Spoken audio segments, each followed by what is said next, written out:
मैं निखत परवीन खान और आप देख रहे हैं M+ न्यूज़। नई सोच नई अंदाज के साथ चलिए रुक करते हैं खास खबरों की ओर। खबर मध्य प्रदेश के सिवनी से। सिवनी जिले के कृषि विभाग में पदस्थ सूरज प्रसाद हलवा के बेटे अतुल हलवा निवासी ग्राम पंचायत बींजावाड़ा ने लगाई कलेक्टर से गुहार। बता दें कि सूरज प्रसाद हलवा वरिष्ठ कृषि विकास अधिकारी किसान कल्याण तथा कृषि विकास विभाग छपारा में ग्राम सेवक के पद पर पदस्थ थे। वे दिनांक 20/4/2024 को चुनाव ड्यूटी करके मुआरी से सिवनी आ रहे थे।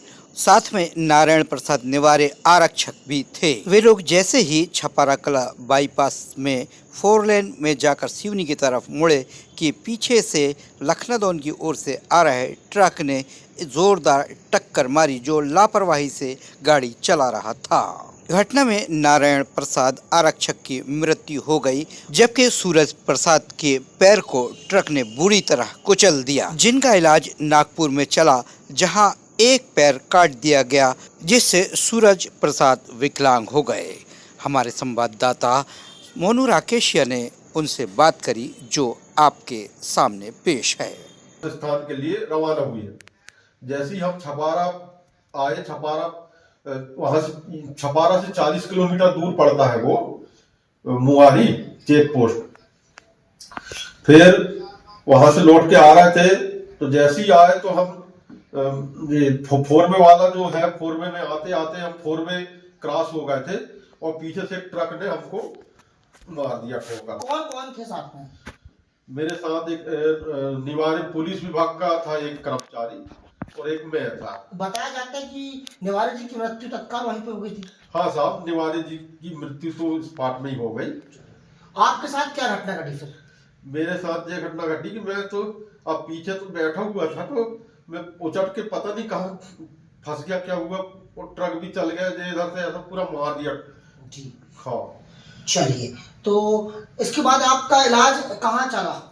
मेरा इलाज साहब सबसे पहले छपारा ले गए, छपारा वालों ने यहाँ ट्रांसफर कर दिए। फिर उसके बाद बोल दिए कि आप जहाँ अपनी व्यवस्था के अनुसार इलाज करवा ले, तो फिर मेरा इलाज नागपुर चला 1 महीने तक। चलिए, तो विभाग और प्रशासन द्वारा आपको क्या क्या सुविधाएं उपलब्ध कराई गई अभी तक? अभी तक तो कोई सुविधा उपलब्ध नहीं कराई गई साहब, और मैं ये चाह रहा हूँ कि मेरे को तो चलते फिरते तो बन ही नहीं रहा है। अब तो मैं तो विकलांग हो ही गया हूँ। तो मेरे आपने शिकायत की है? शिकायत तो किया था साहब कि मेरी वेतन दी जाए। वेतन भी इनने रोक के रख लिए थे। चलिए, तो वेतन आपकी कितने माह से नहीं मिली है? वेतन साहब मेरी 8-9 महीना से रुकी हुई थी।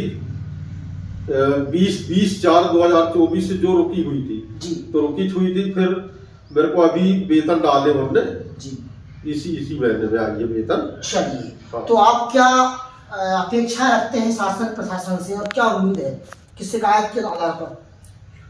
शिकायत के आधार पे मैं प्रशासन से ये उम्मीद करता हूँ कि मेरी विकलांगता को देखते हुए और मेरे किसी भी एक बच्चे को सर्विस दे देते तो बहुत अच्छा रहता।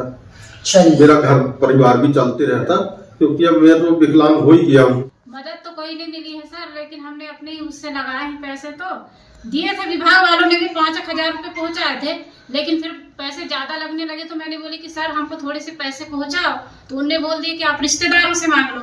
अब सर रिश्तेदारों के यहाँ तो ड्यूटी कर नहीं रहे थे, तो उनने बोल दिया ऐसा रिश्तेदारों से मांग दो। 2-3 बार मांगी मैंने, लेकिन उनने देने की भी कोशिश नहीं की। फिर पेशेंट आया घर में, तो एक दिन भी आखिर ही देखे उन्होंने। आके देख लेते थोड़ा सा, और देखने के बाद में फैसला लेते, तो हम भी उसमें स्वीकार करते कि भाई हमारी कंडीशन ऐसी है, तो उनको आना चाहिए, एक बार जाके। हमारे जो हलवा जी है वो हमारे ग्रामीण कृषि विस्तार अधिकारी थे छपारा पे, और चुनाव के दौरान उनको ड्यूटी लगी थी। जब चुनाव के दौरान जब लौट रहे थे तो उनका एक्सीडेंट हो गया था। उसके बाद जो चुनाव आयोग के द्वारा जो निर्देश है कि अगर चुनाव के दौरान में कोई घटना होती है तो उसका प्रतिवेदन हमारे जो जिला निर्वाचन अधिकारी है उसके पास भेजे, तो उसका प्रतिवेदन हमने वहाँ पर भेज चुका था। विभाग द्वारा अभी तक कोई ऐसी सहायता राशि? विभाग के द्वारा जो मेडिकल क्लेम मिलता है, वो मेडिकल क्लेम की राशि उनको अभी जितनी भी इनको मेडिकल क्लेम की राशि मिल रही है वो पूरी राशि हमने प्रदान कर दी है।